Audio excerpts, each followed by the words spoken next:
ওম নমঃ শিবায়। আজকে ওরা সবাই এটা বলতে চাইছে, বোঝাতে চাইছে যে আজকে ওদের এরকম পরিস্থিতির জন্য নাকি তুমি দায়ী।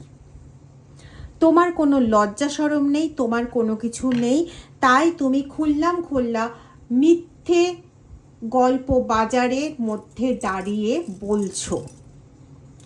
আসলে তুমিই ওরকম একজন পার্সন যে এই কাজটাই শুধু করতে পারে, এর থেকে ভালো কিছু করার ক্ষমতা তোমার নেই। ওদের মতন ভালো মানুষকে বদনাম করতে তোমার মতন মানুষ ওস্তাদ। এই সমস্ত কিছু ওরা বলে যাচ্ছে। ওরা কারা? আমার থেকে ভালো এটা তোমরা জানো, কারণ ভুক্তভোগী তোমরা। আমি তো শুধুমাত্র তোমাদের রিডিংটা করছি। যাই হোক, চলো রিডিংয়ে ঢুকে যাব। রিডিংয়ে ঢোকার আগে বলি, রিডিংটা general, common, collective reading, timeless reading. যতটা ম্যাচ করবে ততটা নেবে, বাকিটা অন্যদের জন্য ছেড়ে দেবে। আর দ্বিতীয়, তোমরা সবাই জানো যারা আমার থেকে পার্সোনাল রিডিং নিতে চাইছো তারা ভিডিওর ডেসক্রিপশন বক্সে দেখবে হোয়াটসঅ্যাপ নাম্বার দেওয়া আছে, তার মধ্যে যে কোনো একটা নাম্বারে হোয়াটসঅ্যাপ করে আমার সঙ্গে যোগাযোগ করতে পারো। আর আরেকটা নাম্বার দেখো এখানে লেখা আছে, ঠিক আছে? আরেকটা নাম্বার মানে ওই দুটোর মধ্যে একটা নাম্বার এখানে লেখা আছে 8017358735। এই দুটোর মধ্যে যে কোনো একটা নাম্বারে হোয়াটসঅ্যাপ করো, কিন্তু প্লিজ কল করো না, কল করলে আমার ধরা হয় না। হোয়াটসঅ্যাপ করে রেখো, আমি অবশ্যই তোমাদের উত্তর দেব, কেমন? আর যারা চ্যানেলে ডোনেট করছো, চ্যানেলে মেম্বারশিপ নিচ্ছ, তোমাদের সবাইকে আমার তরফ থেকে অনেক অনেক কৃতজ্ঞতা। সত্যি এই কৃতজ্ঞতা আমি ভাষায় ব্যক্ত করতে পারবো না, বাট এটুকু বলতে পারি থ্যাংক ইউ সো মাচ। তোমাদের খুব ভালো হোক, তোমরা খুব ভালো থাকো। এই যে বর্তমান সমস্যা, এই সমস্যার থেকে খুব তাড়াতাড়ি মুক্ত হতে পারো, এই শুভকামনাই করতে পারি। মহাদেবের কাছে জানাই যে তোমরা খুব ভালো থাকো। চলো ডিটেল রিডিংয়ে ঢুকবো। কেন ওরা এরকম বলছে, কি কারণ? Queen of access. আচ্ছা, এরা এমনিতেই ট্রিক স্টার, কিন্তু ব্যাপারটা কি হয়েছে, এরা ট্রিকবাজি করতে করতেও মানে হয় না যে একটা সময় নিজেদের করা বারগুলো নিজেদের ওপরই লেগে যায়, হয়তো এরকম। তো ওদের না ব্যাপারটা এখন সেরকম হচ্ছে, ঠিক আছে? মানে এতদিন ধরে অনেক গেম খেলেছে, এখন যখন ওদেরই করা কাজগুলো ওদেরই ওপর ফেরত আসছে, মানে ওরা কর্মা ফেস করছে, ঠিক আছে? ওরা ওদের কর্মাটা ফেস করতে শুরু করেছে। ভগবানও যখন ওদের জন্য হাসি হাসছে, খুব ভালো করে খেয়াল করে দেখো, সরি আমি হাসছি বলে, এই দেখো ভগবানও যখন ওদের জন্য হাসি হাসছে, ওরা যখন কর্মা ফেস করতে শুরু করেছে, তখন এখন কি করবে? মানে বাইরের লোক যদি বুঝতে পারে যে ওরা এই জন্য এরকম কষ্টে পড়েছে, দুঃখতে পড়েছে, ওদের কাছে কোনো ভালো কিছু আসছে না, সব কিছু ভালো আসার আগে কেটে যাচ্ছে, ঠিক যেমনটা তোমার সঙ্গে হয়েছিল বা হচ্ছে, সেই ব্যাপারটা ওরা যদি বাইরের লোক যদি বুঝে যায়, তাহলে তো ওদের আর কোনো মানে অস্তিত্ব থাকবে না, এমন ওরা সংকটে পড়বে। তো সেটাকে তো কোনোভাবে মেটাতে হবে। তো দেখো না যে কোনো চোরকে যদি জিজ্ঞেস করা হয় আই তুই কেন চুরি করেছিস, সে হয় নিজেদের সাফাই নিয়ে এমনভাবে কথা বলবে যে যাতে যে জিজ্ঞেস করছে আই তুই কেন চুরি করেছিস সেই অপ্রস্তুত হয়ে যাবে, অথবা ডিরেক্ট তাকে অ্যাটাক করবে, তুমি এরকম করেছিলে বলে আমি বাধ্য হয়েছি, আমি কিছু করতে চাইনি, আমার কি এরকম মন, আমি এরকম করবো? তো ওদের ব্যাপারটা হচ্ছে সেরকম। ওরা, আমি হাসছি ইয়েতে না, মানে হয় না এতদিন ধরে যাদের তুমি মানে মাথা ধরে জোর করে জলের মধ্যে চুবিয়ে রেখে দিয়েছে, আমি জানি না আমি এটা কেন বলছি, তারা মানে মাথা তুলতে কোনোদিন পারবে না, সেটা হয় না। অ্যাটলিস্ট তোমরা কোনোদিন হেল্প করো আর না করো, ঈশ্বর আছেন তাদের হেল্প করার জন্য, বা তাদের অন্তত একজন দুজন হলেও তাদের জন্য পজিটিভ ভাবার লোক আছে, তাকে তারা প্রত্যক্ষভাবে জানুক চাই না জানুক। তোমাদের সঙ্গে এখন সেই জিনিসটাই হচ্ছে, তোমরা একটু ঘুরে দাঁড়াতে পেরেছো, আর ওদের মুখটা এখন ওই জলের চাপা পড়ার মতো হয়েছে, পুরোটা কিন্তু হয়নি। যতটা তোমাদের জন্য ফাঁদ পেতেছিল ততটার কিন্তু এখনো কিচ্ছু হয়নি, তাতেই দেখো একদম হাবুডুবু খাচ্ছে। তাহলে মানুষের জন্য যখন খারাপটা ভাবিস তখন তোদের লজ্জা হয় না? অদ্ভুত ব্যাপার না? এখানে আমি খুব বড় যা মেজো যা এদের এরকম লোকেদের বা শালা, ননদ, শাশুড়ি, শ্বশুর মশাই এরকম লোকেদের ইঙ্গিত পাচ্ছি। হতে পারো তুমি কোনো মেল পার্সন, হতে পারো তুমি কোনো ফিমেল পার্সন, বাট তোমার মধ্যে না ফেমিনাইন ক্যারেক্টারিস্টিকটা প্রচণ্ড ভালোভাবে রয়েছে। মানে তুমি মানুষের জন্য কাজ করতে খুব ভালোবাসো, মানুষের জন্য তোমার মনে সেই মনুষ্যত্ব বোধ যেটা, সেই জিনিসটা তোমার মধ্যে খুব প্রচুর পরিমাণে আছে। দয়া ভাব তোমার মধ্যে প্রচণ্ড পরিমাণে আছে। আর কখন তুমি কারোর জন্য খারাপ ভাবো না, এই জন্য ডিভাইন না তোমার কথা চিন্তা করে। হ্যাঁ, তুমি বলতেই পারো তাহলে দিদি এতদিন ডিভাইন কি করছিল, আমি তো একদিন দুদিন কষ্ট পাচ্ছি তা নয়। এক্স্যাক্টলি, তুমি একদিন দুদিন কষ্ট পাচ্ছ না, কিন্তু ডিভাইন না এখানে খুব ভালো একটা চাল চেলেছে। কি চাল চেলেছে বলবে? বাবা তুমি কি বলছো, ঈশ্বরের নামেও তুমি এরকম বলছো দিদি, ডিভাইন চাল চেলেছে। আমি বলছি, কিন্তু এই চাল সেই চাল নয় গো, এই চালটা না ভালো চাল। কি চাল চেলেছে? ডিভাইন দেখলো যে ওদেরকে তো দমন করা, এইভাবে দমন করে কোনো লাভ হবে না, এইভাবে দমন করব, আমি চোখটা ঘোরাবো, ওরা আবার শয়তানি করতে শুরু করবে। তার থেকে ওদের শয়তানি ভাড়াটা পূর্ণ হোক, তারপরে ওদের যে দমনটা হবে, আমার এই যারা এই আমার প্রিয় লোকেরা রয়েছে এরা একটু শান্তি পাবে, কারণ ওদের ভাড়াটা পূর্ণ হলে ওদের আর কিছু করার থাকবে না, যেটা করবে সেটা আমি ম্যানেজ করে দেবো। তো এই জন্য ওরা না মানে যাতে একদম নিজেদের কর্মফলটাকে পুরো ভর্তি করে ফেলে, তার জন্য ঈশ্বর না ওদেরকে কোনো রকম কোনো কিছু আটকায়নি। কারণ আটকালে ওরা থামতো, আটকালে ওরা ওই সময়ের জন্য থামতো, যেই ঈশ্বর আবার অন্যদিকে নজর দিতে যেত অমনি আবার ওরা শুরু করতো, তাই জন্য ওদের করতে দিয়েছে। অ্যাট দ্য সেম টাইম আমাদের পূর্বজন্মের কিছু না কিছু প্রারব্ধ থাকে, কিছু না কিছু থাকে যেগুলোকে আমরা নিয়ে আসি, সেগুলোর জন্য তোমাদের আগামী বেশ কিছু বছর পর, আমি এখানে খুব 36 একটা ইঙ্গিত পাচ্ছি, 36 ইয়ার্স, জানি না কেন, হতে পারে হয়তো বিবাহিত জীবনে 36 বছর পর, বা হতে পারে তোমার 36 বছর বয়সে মেবি তোমাদের মধ্যে কেউ আছো যার 36 বছর এখনো হয়নি, বা 36 প্লাস, ঠিক আছে, এই ইয়ারটা এখনো আসেনি। আরেকটা পাচ্ছি সেটা হচ্ছে 43 ইয়ার্স, 43 বছর।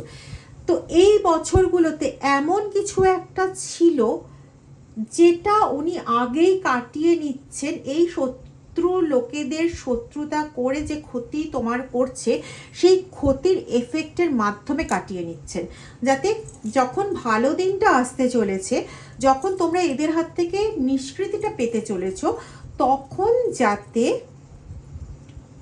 তোমার ওই যে প্রারব্ধের ফলটা সেটা যাতে আর তোমাকে কষ্ট দিতে না পারে, একসঙ্গে কাটিয়ে নিচ্ছেন। এই জন্য কিন্তু তুমি এতটা কষ্ট পাচ্ছ এবং তোমার মনে হচ্ছে ডিভাইন হেল্প করছে না, অ্যাকচুয়ালি কিন্তু ডিভাইন এই চালাকিটা করছে, এই চালটা চেলেছে। আমি এই চালটার কথা বললাম, বোঝা গেল? এবার সেকেন্ড কথা হচ্ছে,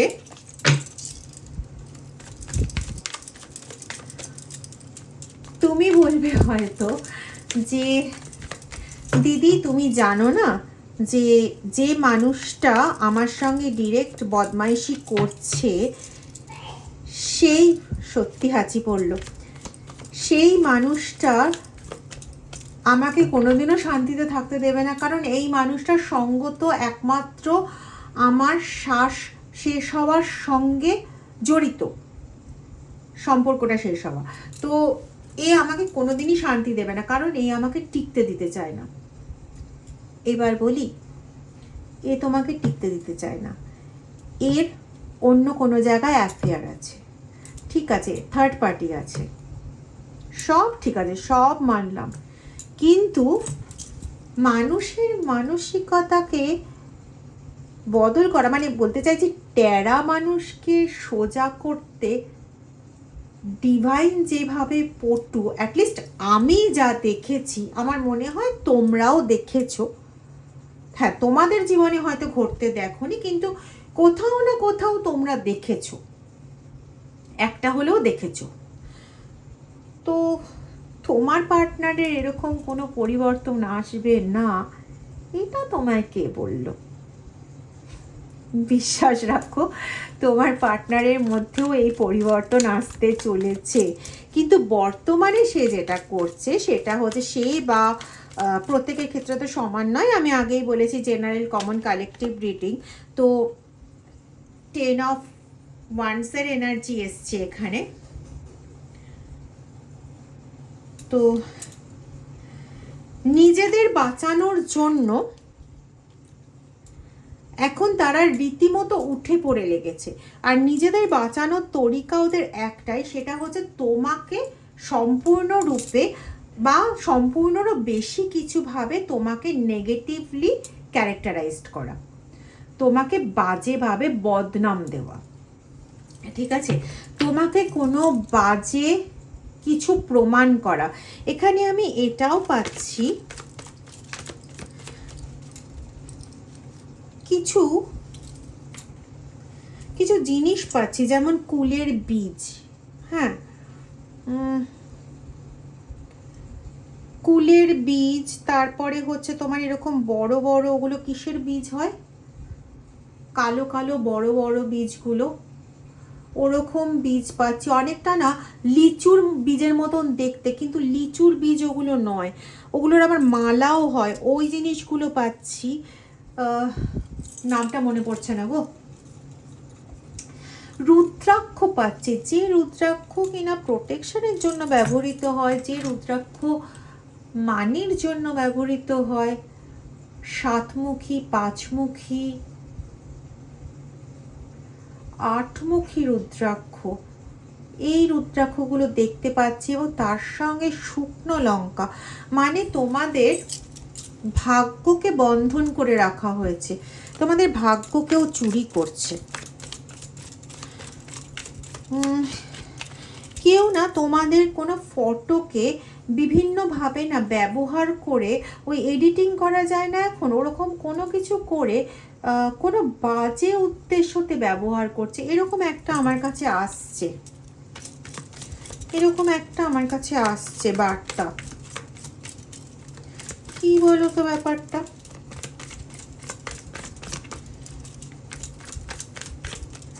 আচ্ছা, কারোর সঙ্গে কি এরকম কিছু ঘটছে যে তোমাদের অ্যাকচুয়ালি তোমরা কোনো ওই মেসেজটা লেখোনি, বা ওরকম ফটো অ্যাকচুয়ালি তোমার নেই, কিন্তু তোমার ওই ফটো বা ওই মেসেজটা ব্যবহার করে অন্যকে বলা হচ্ছে যে তুমি ওই কাজটা করেছো, বা তুমি এরকম ধরনের কাজ কারবার করো, এরকম ধরনের অন্যান্য লোকেদের সঙ্গে মেশো,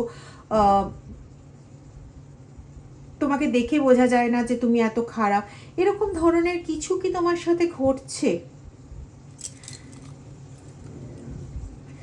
ইনিশিয়াল লেটার পাচ্ছি কে, ইনিশিয়াল লেটার পাচ্ছি এল।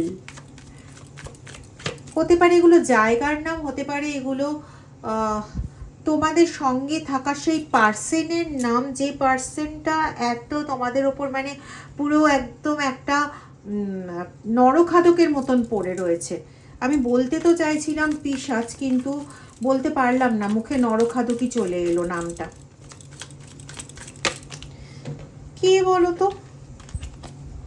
কেউ আছো তোমাদের মধ্যে? দ্য হ্যান্ড সোর্স,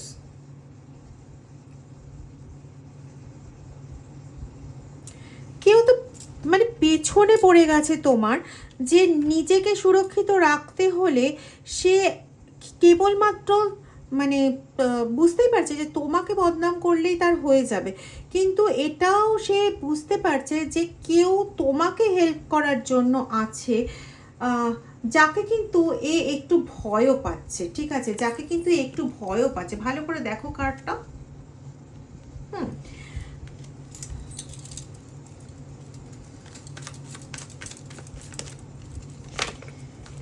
এই যে এই ব্যক্তির নাম এম দিয়ে শুরু হতে পারে, পি দিয়ে শুরু হতে পারে, একটা নামই আমার পুরো ইয়েতে আসছে, কিন্তু আমি এটা বলতে পারবো না, সোশ্যাল মিডিয়া পুরো নাম বলতে পারবো না, কারণ হতে পারে সেই ব্যক্তি অন্য কেউ, আর কেউ কারোর হয়তো এই নামটাই থাকতে পারে, তিনি হয়তো ভেবে নিলেন তার, তো এটা ঠিক হবে না।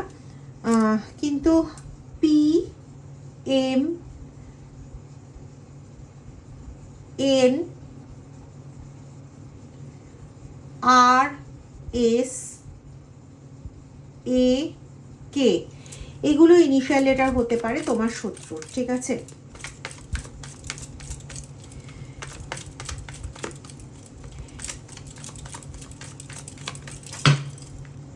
এরা না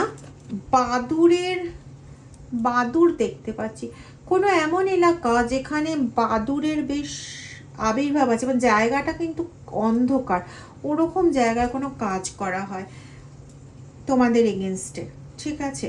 এবং এখানে দেখো এরা মূলত কাজ, ওই যে বললাম না যে রুদ্রাক্ষগুলো দেখছিলাম সেগুলোর সঙ্গে শুকনো লঙ্কা দিয়ে ইয়ে করা, তো ওরা কিন্তু তোমার নেম ফেমটাকে পুরোপুরি নষ্ট করতে চাইছে, অলরেডি অনেকটাই নষ্ট করে ফেলেছে, কিন্তু যেটুকু বাকি আছে সেটাকেও না এরা চাইছে নষ্ট করতে।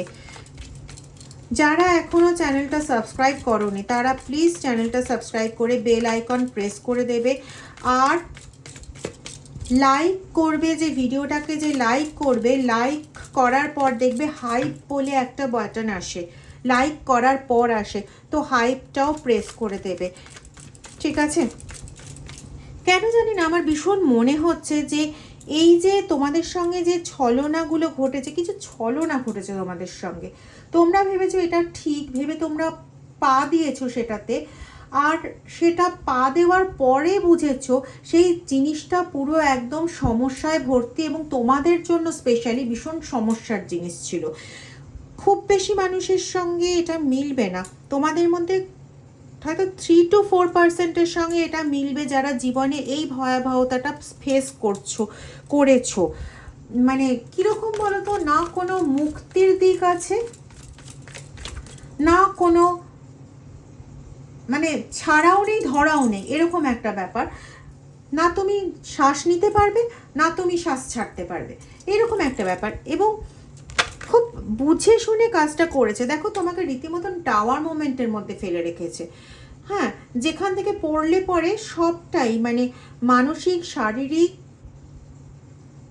অর্থনৈতিক, এমনকি মৃত্যু পর্যন্ত ঘটতে পারে, এতটাই মানে খারাপ অবস্থা করে দিয়েছে। কিন্তু এখানে না আমি শুধু আজকে একটা অদ্ভুত জিনিস পাচ্ছি যে শুধুমাত্র তন্ত্রক্রিয়া দ্বারা এইসব কাজগুলো করা হয়েছে এরকমটা কিন্তু নয়, এরা নিজেদের মাথার বুদ্ধি দিয়ে অসম্ভব বুদ্ধি ধরে এরা, আমি এর আগেও বলেছি এত বুদ্ধি যদি এরা কোনো ভালো পারপাসে ব্যবহার করতো না, এরা আজকে স্বনামধন্য সায়েন্টিস্ট হতে পারতো, বা পড়াশোনাতে ব্যবহার করলে খুব ভালো নাম করতে পারতো, কিন্তু না, যারা খারাপ যাদের স্বভাব থাকে তারা কোনোদিন ভালো কিছু করতে পারে না। তো এখানে যে জিনিসটা আসছে সেটা হচ্ছে যে এই যে এরা শুধুমাত্র যে কোনো রকম তান্ত্রিক মৌলবীর কাছে বা গুরুজির কাছে দৌড়েই কাজগুলো করেছে শুধুমাত্র সেটা নয়, এরা অসম্ভব ক্ষিপ্র গতিসম্পন্ন মস্তিষ্কের ব্যবহার করেছে, ব্যবহার করে তোমাকে পার্মানেন্টলি কাঁদানোর মতন ব্যবস্থা করে ফেলেছে, মানে তোমার গলায় কান্না চলে আসবে, গলা ব্যথা করবে, মনে হবে যেন গলাটা চেপে ধরি, কিন্তু তুমি মুখ দিয়ে আওয়াজ করতে পারবে না, পার্মানেন্ট ড্যামেজের ব্যবস্থা করেছে, ঠিক আছে? ম্যাল অ্যালাইন করার ব্যবস্থা ভালোভাবে করেছে, এবং সেটা যদি তুমি প্রমাণ করতে চাও, প্রমাণ করতে গেলে তোমার যে প্রমাণের যে জিনিসগুলো লাগবে প্রমাণ করার জন্য সেগুলোও কিন্তু ওরা তোমার জন্য আস্ত রাখেনি। মজা হচ্ছে এখানে।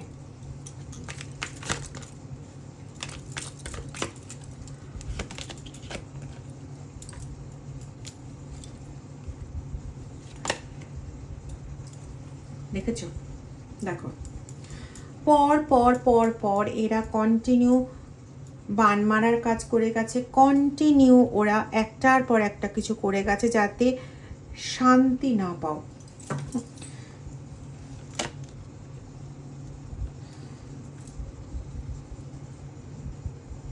মানে রাহু হয়ে তোমাকে একদম আষ্টে পৃষ্ঠে বেঁধে ধরেছে।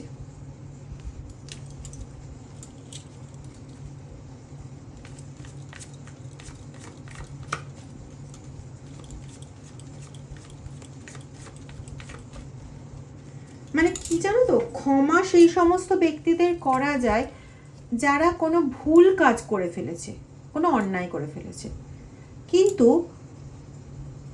যারা ধোঁকা দেয়, হ্যাঁ, যারা মনুষ্যত্বপূর্ণ কোনো জিনিস করতে জানে না, তাদেরকে বেঈমান বলা হয়। তাদেরকে না ক্ষমা করা যায় না। আর যাই হোক, তাদেরকে ক্ষমা করা যায় না। এরা হচ্ছে ওরকম ক্যাটাগরি, এদেরকে ক্ষমা করা যায় না। এরা সেই বিষাক্ত বস্তু, যারা মানে যে বিষাক্ত বস্তুর শুধুমাত্র গন্ধটাও যদি, মানে ওই ঘ্রাণটাও যদি নাক দিয়ে ভেতরে যায়, তাহলে ভেতরে বিষক্রিয়া হওয়া শুরু হবে। মানে এদের কাছে রিলেশনশিপের মানেটা কি বলো তো? যুদ্ধ করো, যুদ্ধ করে বেঁচে থাকো নিজে, আর যার সঙ্গে যুদ্ধ করছো তাকে মেরে ফেলো। সরি, বাট এটাই এলো। এবং এরা এদের নিজেদের লাভের জন্য এমন কিছু বাকি নেই যেটা করতে পারে না।